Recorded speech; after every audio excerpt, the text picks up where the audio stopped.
नमस्कार, आप देख रहे हैं रीसीन टाइम्स और मैं हूं आपके साथ प्रियांशु शर्मा। ये रुख करते हैं आज की तमाम खबरों पर। मध्य प्रदेश की मोहन यादव सरकार के आदेश का नहीं दिखा सरकारी विभाग में असर, टेबल कुर्सी खाली दिखी। शहर की शांत फिजा को बिगाड़ने का किया जा रहा प्रयास, हिंदू संगठनों ने किया विरोध, फिर मिला शिवना में मास। नर्सिंग कॉलेज को लेकर 1 जुलाई के कांग्रेस आंदोलन को लेकर भाजपा प्रदेश प्रवक्ता ने उठाए सवाल।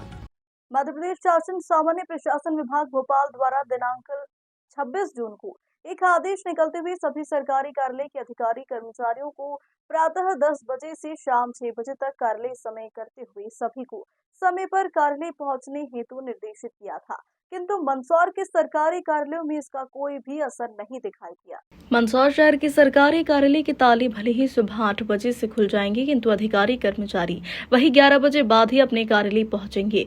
मध्य प्रदेश सरकार के सामान्य प्रशासन विभाग भोपाल द्वारा दिनांक 26 जून को एक आदेश जारी करते हुए मध्य प्रदेश के सरकारी विभागों के अधिकारियों कर्मचारियों के कार्यालय आने के समय में बदलाव करते हुए अब कार्यालय में सुबह 10 बजे से शाम 6 बजे तक अधिकारी कर्मचारी को उपस्थित रहकर आमजन के कार्य करना होंगे, किंतु अगले दिन ही मध्य प्रदेश सरकार के आदेश को अनदेखा करते हुए अधिकारी कर्मचारी वही अपने पुराने समय यानी कि 11 बजे बाद ही कार्यालय पहुंचेंगे।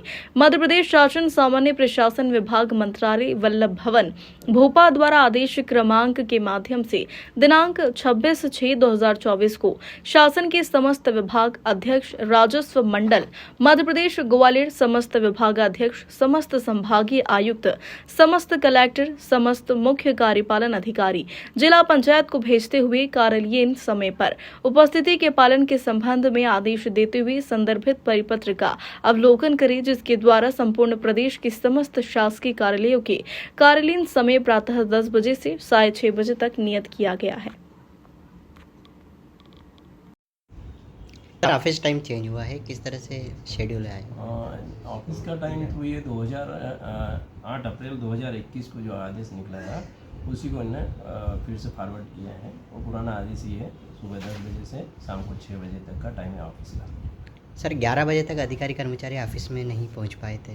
अभी देखते हैं, जल्दी ये फिर कार्रवाई करेंगे और टाइम पे आने का वो करेंगे। किस तरह से इनका जो है मैनेजमेंट किया जाएगा टाइम पे आने के लिए? 10 बजे आने का मीटिंग करके और सभी को निर्देश करेंगे 10 बजे आए और शाम को 6 बजे जाए।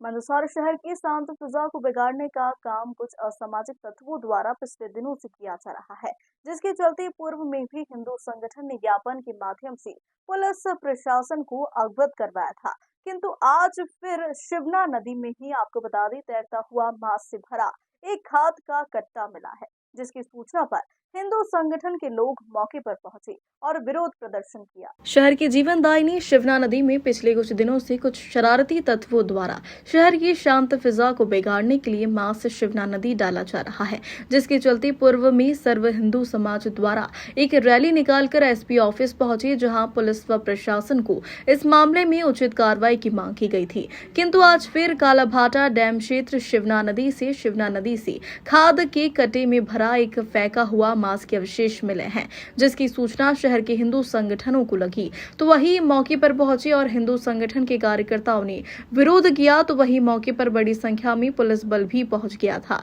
जहां से मांस से भरा हुआ खाद का कटा पशु चिकित्सालय जांच के लिए लाया गया।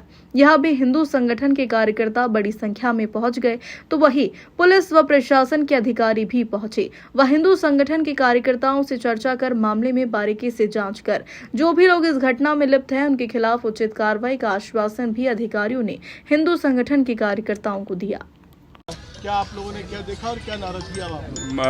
बागड़ी फार्म के पास में शिवना मैया के अंदर जिसको हम भगवान पशुपतिनाथ का अभिषेक करते हैं, उस जल में अभी 2 दिन पहले ज्ञापन दिया था एसपी महोदय को।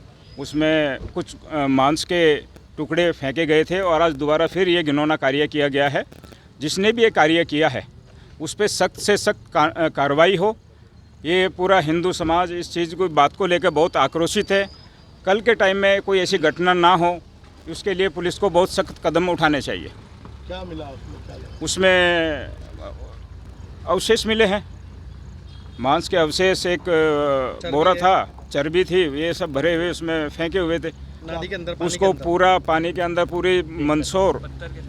पूरा मंदसौर उस जल को पीता है। कोई माताएं बहनें कोई व्रत से रहती है। इनका धर्म भ्रष्ट, हमारा पूरा हिंदू समाज का धर्म भ्रष्ट करने का कार्य किया हुआ है। क्या कार्रवाई चाहते हैं वैसे? हम इन पर सख्त से सख्त कार्रवाई चाहते हैं। यहाँ हॉस्पिटल क्यों है? ये यहाँ पे इसकी जांच के लिए आए हैं कि ये किस बात को लेकर आए, क्या आज से 3 दिन पूर्व जो एक घटना हुई थी जिसमें बहुत ज़्यादा संख्या में माँ शिवना नदी के जो पानी में जो कुछ अपराजित तत्वों ने जो कट्टे डाले थे उसको लेकर ज्ञापन भी दिया था। और आज उसके तीसरे दिन जब फिर वो के वही संख्या में कट्टे निकल रहे हैं, मांस निकल रहा है नदी के अंदर से। एकमात्र जल स्रोत शिवना मैया ही है, हमारा मंदसौर की जीवनदायिनी यही है। और इसको ही मतलब ख़त्म करने के चक्कर में क्या मालूम किस उद्देश्य से इसको शहर की फिजा को बिगाड़ने के लिए ऐसा कुछ भी मतलब उद्देश्य से आए दिन ये हरकतें बढ़ती जा रही है। और जब तक प्रशासन कार्रवाई नहीं करेगा तो ये मतलब एक दिन ऐसा आएगा कि शिवना मैया को बिल्कुल खाला नाला बन के रह जाएगी। कुछ शिमला नदी के यहाँ से कुछ वापस से कट्टा निकला है, क्या मामला है? देखिए कि कुछ अवशिष्ट पदार्थ मिला है और इसमें अग्रिम इसमें कार्रवाई की जा रही है। सख्त से सख्त इसमें हम लोग कार्रवाई कर रहे हैं और वहाँ सर्चिंग भी करा रहे हैं। इस तरीके से कोई चूँकि अब काफ़ी समय पुराना दिखता है तो इसमें गंभीरता के साथ इसकी जांच की जा रही है। Thank you. मध्य प्रदेश कांग्रेस के प्रदेश अध्यक्ष व नेता प्रतिपक्ष द्वारा 1 जुलाई को नर्सिंग कॉलेज को लेकर 1 जुलाई को प्रदेश व्यापी आंदोलन करने के साथ ही विधानसभा का घेराव करने की तैयारी में, किंतु प्रदेश भाजपा प्रवक्ता ने कांग्रेस प्रदेश अध्यक्ष पर दागे सवाल। मंदसौर के पूर्व विधायक व भारतीय जनता पार्टी के प्रदेश प्रवक्ता यशपाल सिंह सिसोदिया ने आज मीडिया से चर्चा करते हुए आगामी 1 जुलाई को नर्सिंग कॉलेज को लेकर कांग्रेस के प्रदेश व्यापी आंदोलन पर सवाल खड़े किए हैं। भाजपा प्रदेश प्रवक्ता ने कहा कि कांग्रेस के प्रदेश अध्यक्ष जीतू पटवारी व नेता प्रतिपक्ष उमंग सारंग द्वारा नर्सिंग कॉलेज को लेकर प्रदेश में आंदोलन व विधानसभा घेरने की बात कर रहे हैं। पहले वह यह तो पता करें कि मध्य प्रदेश में नर्सिंग कॉलेज को सबसे ज्यादा मान्यता 15 माह की कांग्रेस कमलनाथ सरकार ने 407 नर्सिंग कॉलेज को मान्यता मिली है। कमलनाथ सरकार में मध्य प्रदेश की चिकित्सा मंत्री रही विजय लक्ष्मी साधो ने नर्सिंग कॉलेजों को मान्यता दे दी है। क्या कांग्रेस के प्रदेश अध्यक्ष अपनी ही पूर्व कमलनाथ सरकार के खिलाफ आंदोलन करेंगे? क्या वह इस आंदोलन के माध्यम से पूर्व मुख्यमंत्री कमलनाथ को भी कटघरे में खड़ा करना चाहते हैं?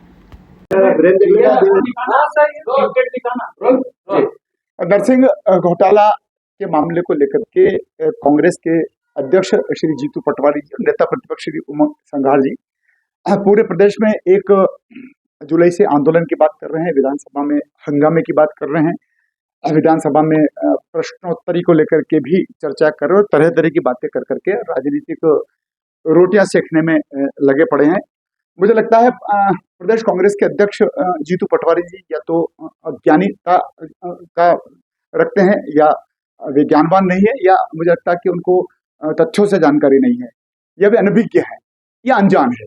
शायद वो भूल रहे हैं कि जब कमलनाथ जी के नेतृत्व वाली 15 महीने की सरकार थी और डॉक्टर विजय लक्ष्मी साधो जब चिकित्सा मंत्री थी, उनके 15 महीने के कार्यकाल में विजय लक्ष्मी साधो के मंत्री रहते हुए, कमलनाथ जी के मुख्यमंत्री रहते हुए 455 में से 407 कॉलेजों को बिना निरीक्षण के मान्यता दी गई।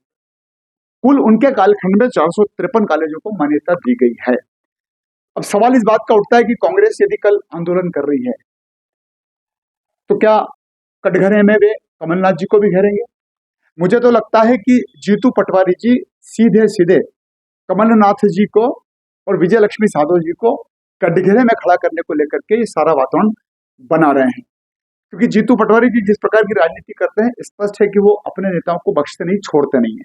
और इसी के आधार पर उन्होंने जो खेल खेला है, उस खेल के दौरान जो जानकारी मुझे प्राप्त हुई है, उसमें उनके कालखंड में इतने कॉलेज बिना निरीक्षण के उनको मान्यता प्राप्त करती।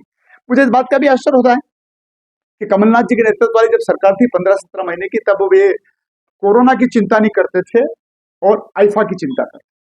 वे किसानों के 2 लाख रुपए तक की कर्ज माफी की चिंता नहीं करते थे और वे नर्सिंग कॉलेज में डॉक्टर विजय लक्ष्मी साधु जी को साधते हुए कॉलेजों की बिना निरीक्षण के मान्यता देते थे। कहते हैं कि एक उंगली किसी को उठाते तो 3 उंगली अपने तरफ उठती है। जीतू पटवारी जी को इस बात का जवाब देना पड़ेगा, देना चाहिए कि उन्होंने भारतीय जनता पार्टी की सरकारों पर आरोप लगाया है, तो वे अब कमलनाथ जी के नेतृत्व वाली सरकार जिसमें वे स्वयं उच्च शिक्षा मंत्री थे, अब जब ये आंकड़े सामने आ रहे हैं तो उसके बारे में क्या कहेंगे? और कल जब 1 जुलाई को प्रदर्शन कर रहे हैं तो क्या उस प्रदर्शन में सिर्फ और सिर्फ भारतीय जनता पार्टी को टारगेट करेंगे या कांग्रेस के उन नेताओं को जिन नेताओं ने बिना निरीक्षण किए, बिना परीक्षण किए नर्सिंग कॉलेजों की अनुमति दे दी है, उनके बारे में क्या 2 शब्द कहेंगे? बहुत बहुत धन्यवाद। फिलहाल खबरों में इतना ही। बने रहिए SBCN टाइम्स के साथ।